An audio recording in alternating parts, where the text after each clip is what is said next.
Look at this horde. It's no wonder the dragon fought so fiercely to protect it. Aye, but it was no match for the likes of us. I'm glad this is enough to retire on. Best of all, nothing can take it from us now. Do you hear a rumbling sound? Give me your money! What the f? Welcome back to a Compendium of Monsters. It's Xorn week. Before we continue, make sure you smash and grab that subscribe button. Otherwise, the Xorn will get it and you. Xorn are challenge level 5, and I would certainly want a group of 5 to take on this horrifying creature. These medium elementals have an armor class of 19, average hit points of 73, a speed of 20 feet, a burrowing speed of 20 feet, dark vision out to 60 feet, and tremor sense out to 60 feet. Xorn have extraordinarily thick skin. I mean, look at it. I see a dermatologist's worst nightmare. The benefit, though, is that Xorn resist non-magical damage not made with adamantine weapons. Xorn have 3 abilities: Earth Glide, Stone Camouflage, and Treasure Sense. With Earth Glide, a Xorn can travel through non-magical unworked earth or stone in a manner that does not disturb the materials. When you think about it, it makes sense. These f***ers certainly aren't going to glide any other way. Look at those body proportions. About as aerodynamic as my pet rock. Stone Camouflage allows a Xorn advantage on stealth checks when it is in rocky terrain. Yeah, except anyone who sees a Xorn is probably going to look the other way and run quickly. Not sure the camo was necessary. Lastly, Treasure Sense. A Xorn can smell treasure, yes, literally smell it, up to 60 feet away. Considering the amount of guck found on our real-world money, I'd hate to know what treasure smells like. Blech. Xorn have a quadruple multi-attack that allows them to make 3 claw attacks and a single bite attack. The f***?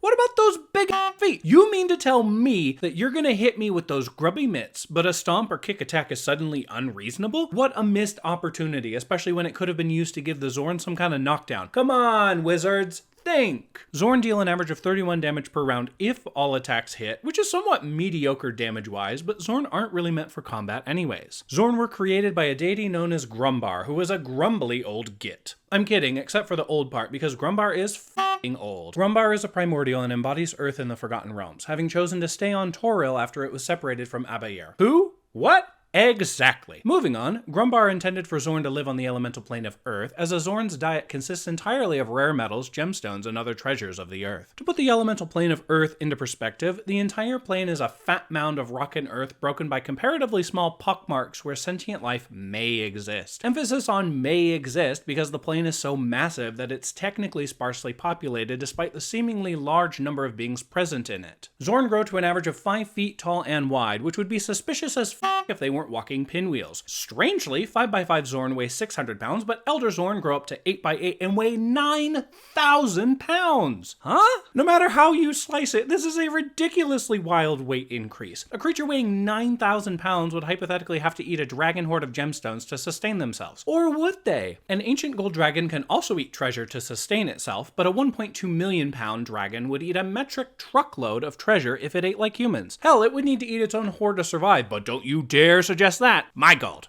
You. No, realistically, a Xorn outside of the elemental plane of Earth should be able to subsist on a few hundred coins or a DM-determined number of gems per day. See my source in the description. Why specify outside the plane? Well, inside the elemental plane of Earth, rare metals and precious gemstones are worthless because there are so freaking many of them. The only reason your party would come into conflict with a Xorn is because it's stuck on the material plane, or wherever you are that isn't the elemental plane of Earth. Now, if regular Xorn aren't really your thing, you could use a big Xorn! Yes, that's literally what it's called. Compensating? Big Xorn are challenge level 8, have 103 average hit points, and deal 49 average damage per round. Turns out, size does matter. DMs! Killing your players' characters with a Xorn isn't something you should aim to do unless you feel like trolling the shit out of them. Xorn are typically used for information in exchange for your players' characters sacrificing some wealth that they inevitably require too much of. If intrigue and having your players yell in frustration is more your style, have a Xorn eat something valuable and then attempt to escape. The Xorn can burrow through 20 feet of solid rock or earth each turn and not leave a tunnel for your players' characters to pursue. This gives your players approximately 1 round to figure out how they're going to restrain or nuke the Xorn before they are incredibly inconvenienced. If your players are disrespectful to a Xorn, the Xorn can use hit and run tactics like burrowing under player characters before it strikes and immediately burrowing away again. If you're feeling really retributive, you could have the Xorn pull a player character slightly under some dirt, just enough to get their feet stuck. I recommend against killing a player character this way because it's just plain rude, but getting trapped could lead to some interesting roleplay things later. Players!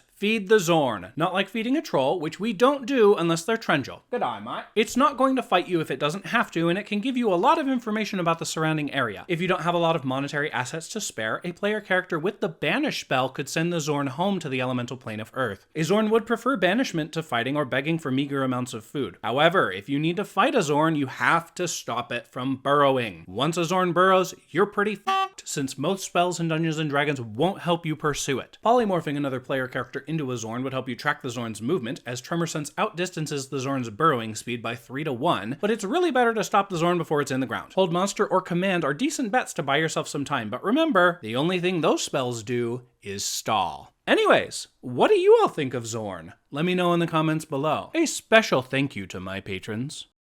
And thank you all so much for watching. If you enjoyed this video, please hit that subscribe button, smash that like button, share my video on your Twitter, Facebook, or other social media, and make the leap to become one of my patrons on Patreon. I'll see you all next time.